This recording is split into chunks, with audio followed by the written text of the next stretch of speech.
예, 오늘 본문이 넉절인데요. 이 넉절 중에 보면 제일 많이 나오는 단어가 그 각 절마다 근심이라는 단어가 나와요. 근심, 염려, 걱정. 이거는 겉으로 보이는 것이 아니고 속으로 우리가 생각하는 것인데요. 이 코로나가 2년이 지나고 3년째 접어들었는데 세계인의 근심이 이 코로나 있지 않나 지금 그렇게 생각합니다. 왜냐하면 수많은 사람이 죽잖아요. 또 병들어서 입원하고 있잖아요. 그러니까 이 코로나 때문에 엄청 이 많은 사람이 염려하고 있는 것 같습니다. 근심. 그래서 오늘 제목을 무슨 걱정하십니까? 무슨 염려 혹은 무슨 근심 하고 있습니까? 다른 말 하면 무슨 생각을 하고 있냐 그 말이죠. 그래서 하나님의 뜻대로 하는 근심이 있고 오늘 본문에 보면은 세상 근심이 있다. 근심도 두 종류가 있다는 겁니다. 그래서 아무리 믿음이 큰 사람이라도 사실 이 두 가지 근심이 항상 우리 마음에 있지 않나 그렇게 생각을 합니다. 믿음이 좋다고 해가지고 근심이 없을까? 그렇지는 않을 것 같아요. 모든 사람이 다 근심을 하는 것 같아요. 그래서 인간이 연약하지 않아요.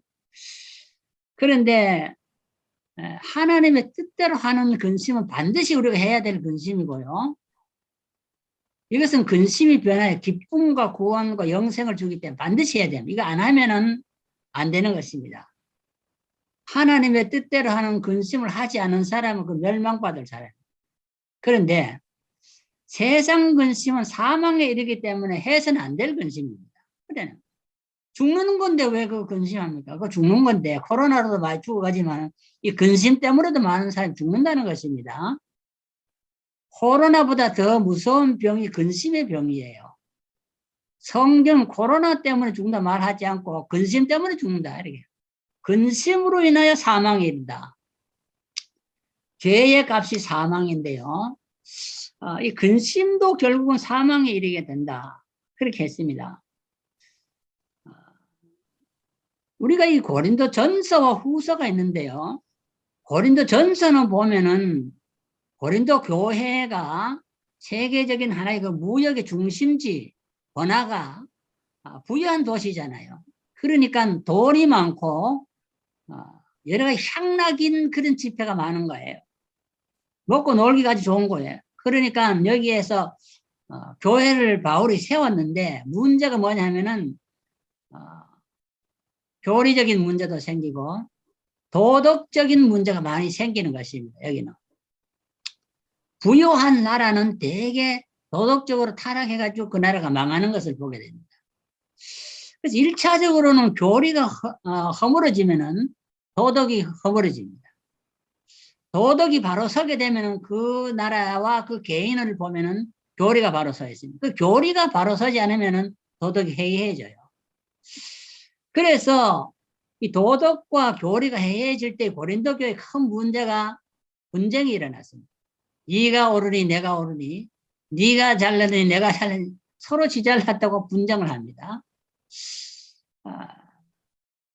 너는 우파고 나는 좌파다. 이 분파가 생기는 거예요.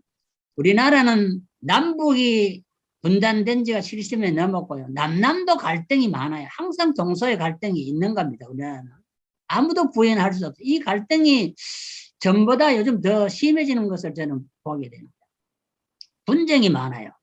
그 사상과 이념이 다르기 때문에 분쟁이 일어나는 것입니다. 북한과 우리가 이념이 같다면 그 분쟁이 일어나겠어요? 공산주의 민주 다르니까 분쟁이 일어나는 거잖아요. 그래서 분쟁이 일어나서 문제가 생겼고 또 하나는 도덕적으로 음행이 많이 생겼다. 성적인 타락이 너무 많은 거예요. 지금 미국은 성적인 타락이 없습니까? 동성애가 없습니까? 트랜스젠더 성을 바꾸는 사람이 없습니까? 독신주의는 없습니까? 하여튼 음행 문제가 또 심각해집니다. 돈이 많아지면은. 근데 바울이 여기다가 편지를 보내가지고 분쟁해도 안 되고 음행을 해도 안 된다. 그 고린도전서를 보냈습니다. 그래서 사람들은 처음에 그 말을 듣고 자기들이 하고 싶은 걸 못하게 하니까 얼마나 고민이 됐겠어요. 염려를 많이 하게 됐습니다. 고린도 교인들이. 그런데 결국은 바울의 편지로 인하여 그 모든 분쟁과 음행의 문제들이 또 기타 여러 가지 문제가 많이 있었는데 이게 다 해결이 됐어요. 근데 고린도 후서는 그럼 왜 썼느냐? 문제가 해결됐는데 바울과 똑같은 동족 유대주의자들이 고린도 교회를 미혹해가지고 다시 유대주의로 돌아오라는 것입니다. 바울이 가르친 복음은 잘못됐다는 것입니다. 은혜의 복음, 은혜로 구원을 받는다. 그 잘못됐다는 거. 율법을 지킴으로 구원받지 은혜로 구원 않는다는 거잖아요. 그리스도의 복음, 그 잘못됐다는 그리스도는 사람이지 하나님이 아니라는 겁니다. 이래 되니까 바울의 이 사도권을 유대인들이 무너뜨리려고 고린도 후서를 쓰게 되는 것입니다. 사도권이 무너지면은 바울이 전한 모든 은혜의 복음과 예수 중심의 속죄의 복음이 다 허물어지는 것입니다. 그래서 고린도 후서는 완전히 사도권을 수호하기 위한 복음이라 그렇게 우리가 생각할 수가 있습니다. 그래서 유대주의로 잘 살면은 바울은 잘 먹고 잘 사는 사람이 됐는데 이 복음으로 돌아옴으로 말미암아 수많은 고난과 박해를 받았습니다. 이 사도 바울이 매 맞은 걸 보면은 40에 하나 감한 매 39대잖아요. 40대를 못 때려서 법으로 정해놨기 때문에 40에 하나 감한 매를 맞았어요. 39대. 39대를 몇 번 박았냐? 5번 맞았어요. 그러면 전부 몇 대 맞은 거죠? 5번 맞으면은 195대를 맞았어요. 저는 군대 가 하도 두드려 맞아가지고 의무대 갔는데도 얼마나 이 고참들이 사람을 두드려 패는지 내가 100대만 때리면은 요놈들 다 내가 불침없선을 다 총을 쏴 죽이겠다고 마음을 먹기까지 했어요. 얼마나 두드려 패는지. 이 공병 꽃게 큰 거 있잖아요. 1m 이걸로 두드려 패니까 그것도 한강철교 침대 양짝에 다리 뻗치고 손 뻗치고 걸어놓고 두드려 패니까 내거지 키가 작은 사람 힘들잖아요. 내가 100대 하면서 요놈 다 쏴죽이고 만다. 그 정도로 내가 마음을 먹었어요. 군대에 있을 때. 그렇게 매 맞는 게 힘들더라고요. 근데 39대를 5번 맞춰서 195 이상, 100대 이상, 200대 가까이 맞아서 참았어요, 바울은. 왜? 복음을 위해서 참았어요. 복음을 위해서. 우리가 복음을 위해서면 이 정도 맞고 참았어, 목회를 했다면 다 목회 성공할 거예요. 그렇지 않아요? 죽을 뻔도 했고, 사방으로 우겨 쌈을 당하고, 거꾸로 팀을 당하고, 돌에 한 번 맞고, 배를 3번 파선에 당하고, 3번 퇴장을 맞고, 이 보면요, 바울이 당한 이 고통을 쭉 보면 우리가 예수 믿어 목사 된 거에 비하면 너무 우리는 고난이 없었어요. 예수 믿고 목사 되고 그렇게 고난 받은 사람 없잖아요. 바울은 예수 믿고 사도가 되기 때문에 이렇게 고난을 많이 받은 것입니다. 그런데 바울에게도 염려가 있었다. 그 무엇이냐? 바울은 자기가 선교사로 각 곳에 아시아와 유럽에 다 교회를 세웠잖아요. 개척 교회를 세웠잖아요. 많이 세워서 바울은 저도 미국에 와서 한 6개 개척을 했습니다. 교회를 6, 7개 가까이 했어요. 했는데 이 교회들이 세워놓고 나면은 바로 교리적으로 윤리적으로 잘 성장해도 잘못하면 항상 그 세운 사람은 염려가 있잖아요. 그 바울도 자기가 세우는 교회를 위해서는 항상 염려를 한다. 바울의 염려는 그거예요. 내막나 그 때문에 고난당하는 것도 아니고 바다에 빠져 죽을까봐 고난당하는 것도 아니고 잠 못 자고 밥 못 먹고 춥고 헐벗어서 고난받는 것도 그것 때문에 염려한 것도 아니고 교회를 위해서 염려했다. 그래서 사실 목사들은 이민 목회하다 보면 교회를 위해서 많이 염려를 하게 되는 것을 보게 됩니다. 그래서 오늘 본문에도 보면은 이 근심이라는 말이 8번, 한 절에 2번 가까이 평균이 2번입니다. 8번. 이렇게 많이 근심의 단어를 기록하고 있습니다. 고린도전서 2장, 고린도후서 2장 1절에서 5절에서 보면은 8번의 근심이 바울의 근심이 나와요. 거기도 근심이 또 나와요. 8번. 이 짧은 구절 안에 근심이라는 단어가 왜 이렇게 많이 나오는가? 사람은 다 누구나 근심하고 있는 것 같습니다. 그런데 이 고린도 교회는 보면은요, 8절에 보면은 내가 편지로 너희를 근심하게 한 것을 후회했다. 그 고린도 교회가 분쟁하고 음행하고 많은 교리적인 문제를 일으키고 하니까요, 바울이 편지를 썼지만 그렇게 하면 안 된다. 분쟁도 하면 안 되고 음행도 하면 안 되고 그들이 하고 있는 모든 습관을 다 고치려고 하니까 고린도 교회가 근심을 한 거야. 야, 우리가 바울을 통하여 교회를 세워지긴 세워졌는데 이 교회 설립자가 우리 보고 이렇게 첨부하지 말라고 하니까 고민이 되는 거예요. 그래서 바울은 그들로 근심하게 했다. 근심해야 될 때 근심하지 않는 것은 그 큰 문제입니다. 죄가 있는 데는 반드시 근심을 해야 됩니다. 그걸 근심하도록 만들어야 돼요. 죄를 짓고도 태평스럽게 아무 걱정, 염려, 근심 없이 살아간다면 이건 죽는 것입니다. 버림받은 사람. 그래서 바울이 근심하게 만들었다 그래서 근심하게 만들었다. 너무 잘 먹고 잘 사니까 예수 믿는 사람들이 못된 짓 하고도 잘 먹고 잘 사니까 죄에 대한 의식이 없어지는 것입니다. 그래서 처음에는 근심을 온 교회가 근심을 하니까 후회를 했는데 지금은 후회하지 아니한다. 왜냐하면은 그 편지가 너희로 잠시만 근심하게 했다. 왜? 잠시만 근심을 하다가 보니까 결국은 자기들이 잘못한 걸 깨닫는 것입니다. 처음에는 바울을 원망했죠. 그러나 바울을 원망하고 근심했지만은 결국은 이것이 바로 바울이 우리를 살리기 위한 것이다. 이 편지는 우리를 바른 길로 인도하고 선한 목자가 되기 위한 명령이다. 그게 받아들였기 때문에 잠시만 근심하고 근심이 끝났다고 말을 했습니다. 그래서 처음에는 바울이 그 후회했지만 온 교회가 바울을 반대하니까 이제는 내가 근심이 끝났기 때문에 너희들이 잠시만 근심하고 다 끝났기 때문에 이제는 내가 오히려 기뻐한다. 그렇게 성경은 기록하고 있습니다. 우리는 이 세상을 살아갈 때에 근심하지 않을 수는 물론 없는 것입니다. 그러나 이 구절을 보면은 내가 지금 기뻐함은 너희로 근심하게 한 까닭이 아니요 도리어 너희가 근심함으로 회개하며 이런 까닭이라. 죄를 지으면은요 근심하게 만들어야 되고 교역자는 교인들이 죄를 지으면 근심하도록 만들어야 됩니다. 그 만들고 그 근심이 오래가면 교회를 떠나니까 그 근심이 빨리 변해서 회개해서 돌아오도록 만들어야 됩니다. 이게 교역자의 하는 일이라. 죄를 짓는 거 보고도 말을 하지 않는다든지 내가 말을 하면 저 사람이 염려하고 오히려 잘못될까 봐 걱정하면 안 됩니다. 죄를 짓는 걸 반드시 책망을 하고 그래서 오늘날 교회의 문제가 뭐냐? 징계가 없다는 거야. 징계가 없다는 게 뭐냐? 교인들이 죄를 안 짓는다는 말이 죄를 지어도 목사가 죄를 지적하지 않는다는 말이거든요. 이게 잘못된 거죠. 목사가 진리를 선포하고 진리로 살아라고 하는데 죄를 짓는 사람 보고 말을 안 하고 있다면은 그건 교회가 죄 짓는 곳이 되지 세상의 비난을 받게 되지 어떻게 그게 거룩한 교회가 되겠습니까? 그래서 바울은 이제 기뻐했다. 근심은 잠깐이고 근심함으로 그들이 눈물을 흘리고 회개하게 이르렀다. 그래서 이것은 하나님의 뜻대로 하게 된 근심이다. 하나님의 뜻대로 하게 된 근심이다.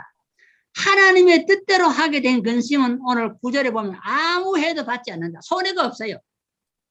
하나님의 뜻을 따라 내가 근심하고 회개하는 것은 절대 손해가 없다는 것입니다. 만약에 이 죄를 짓는 것 보고도 근심하게 만들고 회개하지 안 만들면은 이것은 해가 되는 것입니다. 멸망에 이르는 것이 아닙니까?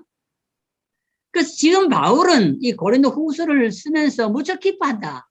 왜? 전서의 문제가 다 해결됐기 때문에 그렇습니다. 근심하던 고린도 교회 성도들은 회개에 이르렀다. 이렇게 근심하는 것은 잠깐이고 기쁨은 영원한 것입니다. 이것은 하나님의 뜻이라 그렇게 말을 했습니다. 그러므로 고린도 교회 성도들은 바울 선교팀을 통해서 근심을 했지만 이제는 아무 해도 받지 아니하고 하나님의 은혜와 축복을 받게 되었다. 염려, 근심, 걱정 이것이 다 변해서 하늘이 주는 놀라운 평강과 기쁨으로 바뀌게 됐다는 것입니다. 회개는 우리에게 근심이 변하여 기쁨이 되게 하는 방편입니다. 만약에 죄를 짓고도 근심하고 회개하지 않으면 기쁨을 상실하게 되는 것입니다. 그 죄가 오는 가정이나 개인의 심령이나 교회에는 기쁨이 없고 항상 거기는 문제가 많이 일어나게 되는 것입니다. 빌립보 4장 6절에 보면은 아무것도 염려하지 말고 모든 일에 기도와 간구로 너희 구할 것을 감사함을 하나님께 아뢰라. 그리하면 모든 지각에 뛰어난 평강의 하나님이 그리스도 예수 안에서 너희 마음과 생각을 지키시리라. 여기 아무것도 염려하지 말라는 것은 세상 근심을 말합니다. 세상 근심은 우리가 하면 안 됩니다. 그런 것은 아무것도 하지 말고 하나님의 뜻대로 하는 근심을 해야 된다. 하나님 뜻대로. 하나님의 뜻대로 하는 근심은 배겠게 만들고 세상 근심은 사망을 이루게 한다는 것입니다. 그런데 요새 사람들은 하라는 근심은 안 하고 하지 말라는 근심은 많이 하고 있는 것이 우리의 현실이 아닌가 저는 그렇게 생각을 합니다. 세상 근심은 사망에 이른다고 했는데 마태복음 6장 24절 예수님께서 하신 말씀을 보면 그랬어요.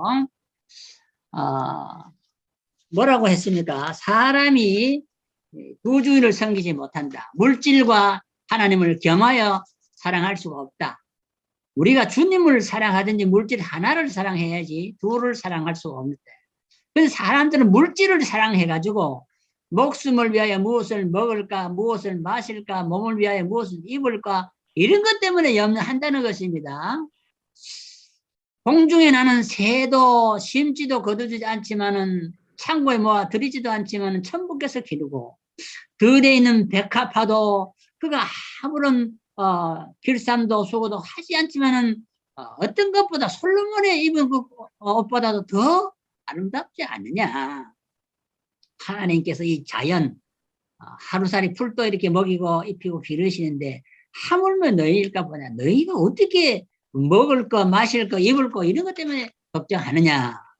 이렇게 주님이 우리에게 말씀했습니다. 그래서 우리 보고는 너희는 먼저 그의 나라 그의 의를 구하라. 그러면 이 모든 것 우리가 염려하는 모든 것은 다 보너스로 너에게 줄 것이다. 이렇게 말을 했잖아요. 이게 예수님의 말씀이에요. 우리 이 예수님의 말을 믿잖아요. 그래서 세상 사람들은 먹는 문제, 입는 문제, 의식주 문제 때문에 많이 걱정을 합니다. 예수님께서 씨 뿌리는 비유를 우리에게 말씀하실 때에 가시 떨기 밭에 뿌리웠는 씨가 있다고 그랬어요. 이거 무엇이냐? 세상의 염려와 재리의 유혹에 빠져서 결을 실지 못한 사람. 교회 나와도 이 세상 염려로 마음이 가득한 사람. 예배 보는 중에도 오늘 장사할 것 생각하고 돈 벌 것 생각하고 뭐 먹을 것 생각하고 이런 사람들은 이게 다 문제라는 거예요. 그런 사람은 말씀을 들어도 결실치 못한다. 열매를 맺지 못한다. 생활의 변화가 없다는 것입니다. 이사야는 32장 9절에 보면은 염려 없이 살아가는 자들을 위해서 많이 경고를 하고 있습니다. 안일한 부녀들아, 염려 없는 여자들아, 염려 없는 남자들아, 염려해라는 것입니다. 왜? 이 사람들은 세상 안일에 도취돼 가지고 잘 먹고 잘 사니까 하나님 믿을 필요도 없고 예수 믿을 필요도 없고 뭐 우리가 잘 사는데 뭐 때문에 그렇게 사느냐 뭉청뭉청 재밌게 세상을 살아갑니다. 세상 안일에 도취되어 살아갑니다. 그런데 너희들이 염려를 해라는 것입니다. 왜 염려를 하지 않느냐? 염려 없는 자들, 염려 없는 남자들, 여자들 너희들이 염려하지 않으면 결국은 가슴을 치며 통곡하게 될 날이 올 것이다. 이게 이사야의 말인데 오늘 우리는 우리의 현실을 보면서 세상 안일에 도취되어 가지고 자기가 죄를 지고도 걱정 없이 살아가는 사람을 너무 많이 보고 있지 않느냐. 그런 것을 우리는 생각합니다. 어떻습니까?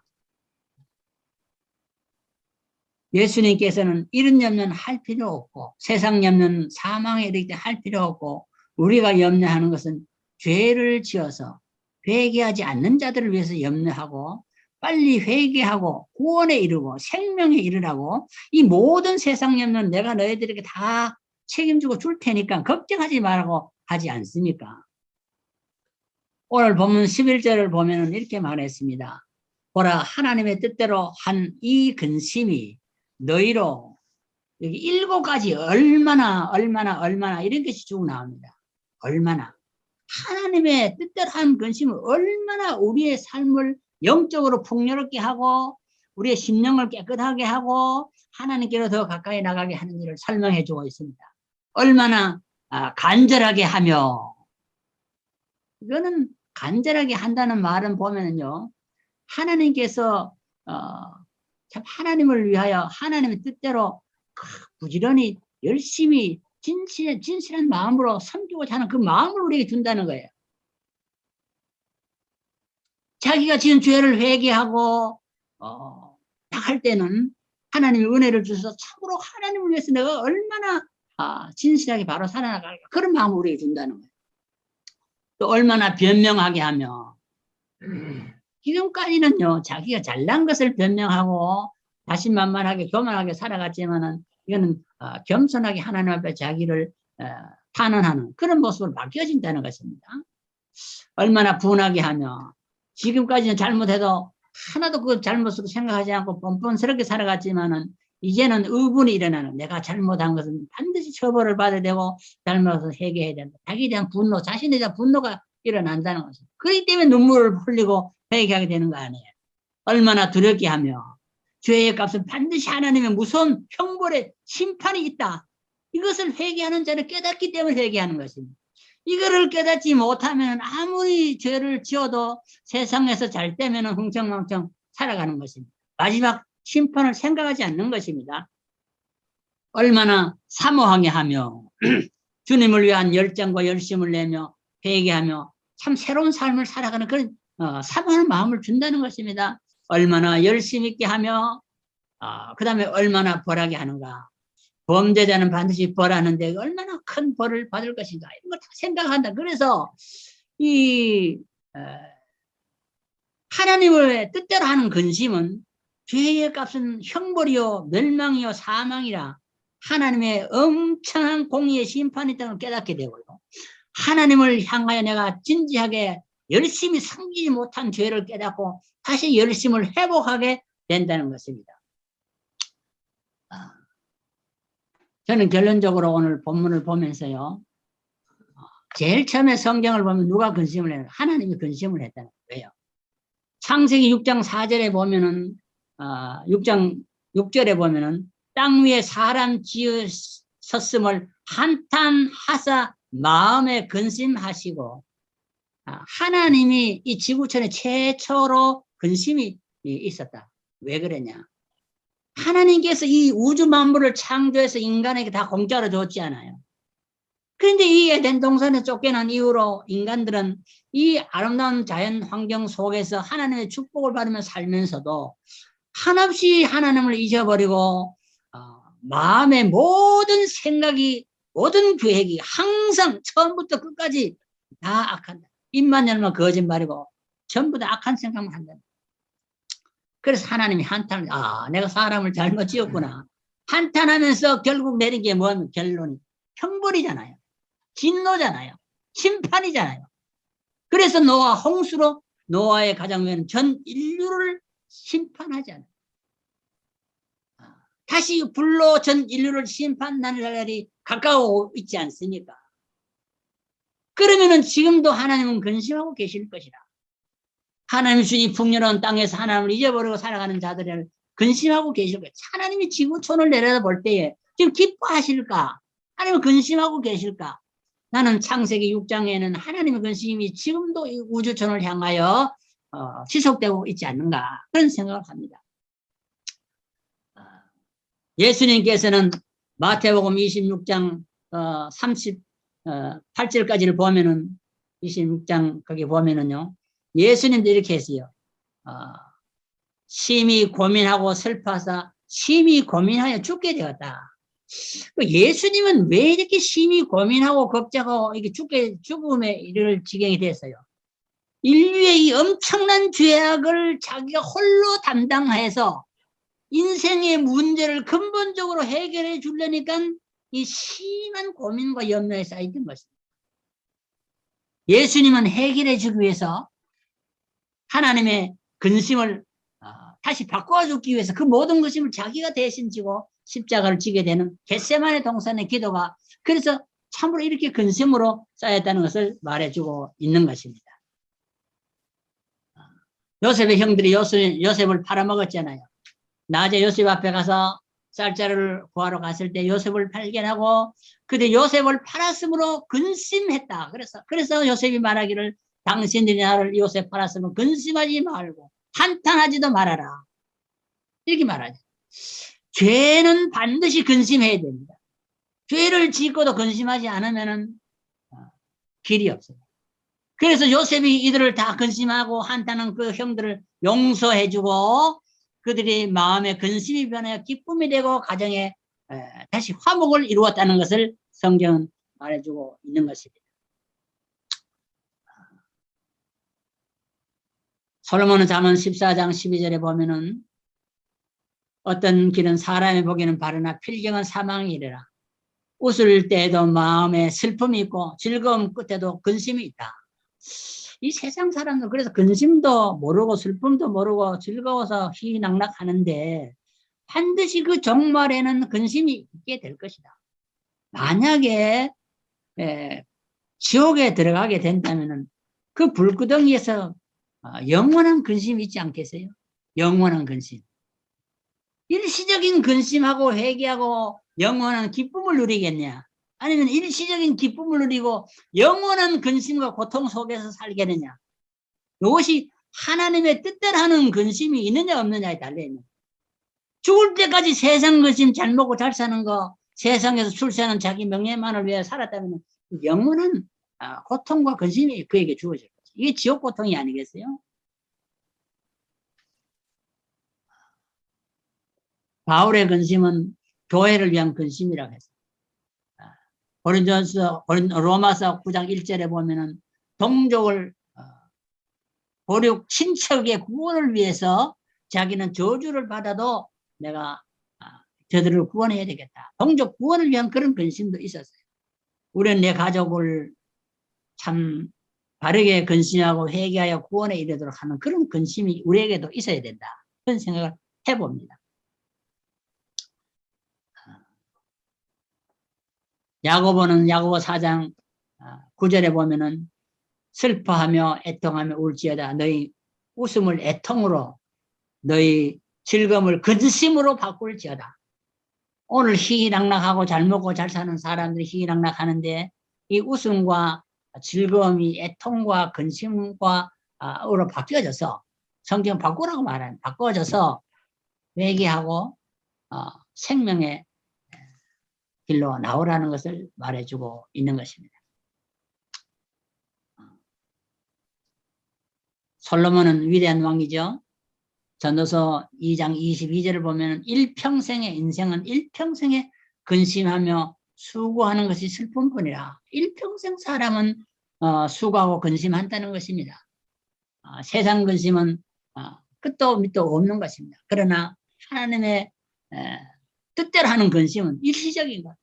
일시적으로만 마음을 먹고 회개하고 우리가 돌아서면은 하나님의 영원한 축복이 그에게 내려지는 것을 성경은 가르쳐 줍니다.